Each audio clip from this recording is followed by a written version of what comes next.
In attendance were the leaders of the various political parties, all gearing up for the election, which is less than 10 days from now. The chairman of the Independent National Electoral Commission, INEC, Professor Jega, explained what INEC has done so far to meet up with the various challenges that have reared up and the impending ones as the election draws near. We've been able to handle the party nomination processes, which we have just ended. We have already done a lot of training for the ad hoc staff who are going to be deployed for the purpose of the election. In fact, as I speak with you today, the final training for the field staff commences today and will end, I think, on Friday. We have already ordered for the printing of the ballot papers, and many of them have already been printed. And we believe that we are now ready for the elections. Professor Jega was speaking at a consultative forum between the political party leaders and INEC in order to fine-tune all the electoral process for the 2011 general election. I want to reiterate that we as a commission have repeatedly expressed our determination to ensure free and fair and credible elections in our country to satisfy the aspirations of Nigerians for sustainable democracy.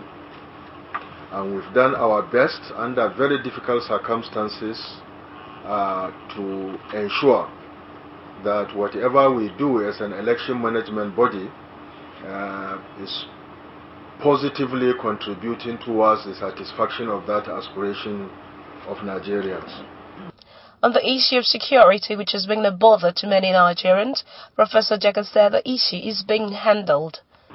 We have been working very closely with the security agencies also to establish the machinery for apprehending electoral offenders during the elections so that we can also do successful prosecution.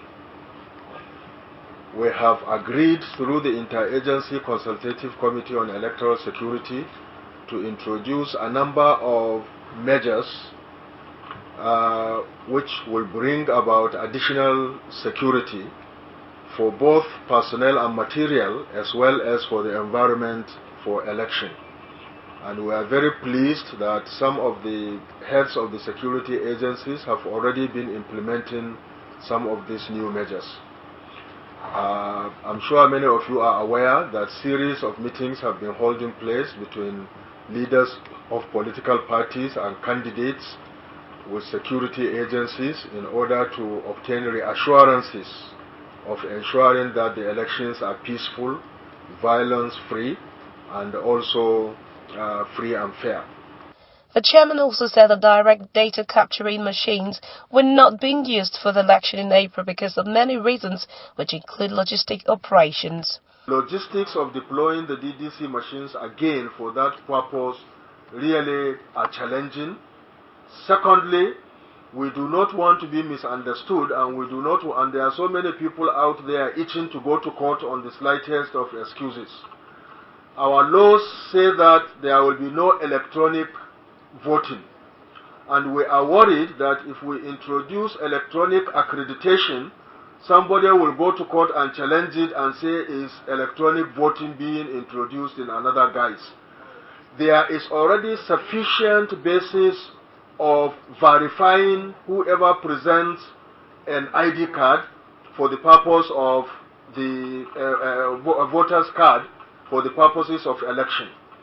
The register we are going to use is not a manual register. I know there is one particular party, I hope they are here today, that has been making allegations in the newspapers that INEC is using manual register and not electronic register.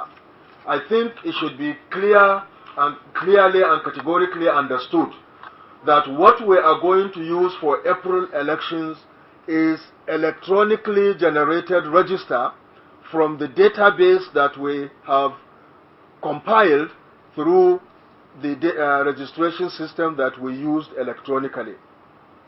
And the manual register was the backup that we had used at the same time that data was being captured on direct capture machines. And that manual register didn't have photographs, it was written by hand, and it was a backup just in case there are problems. Of the 63 registered political parties, only 20 will be contesting the presidential election come April 2011. Reporting for ITI, Abuja, Shayo Adebomi.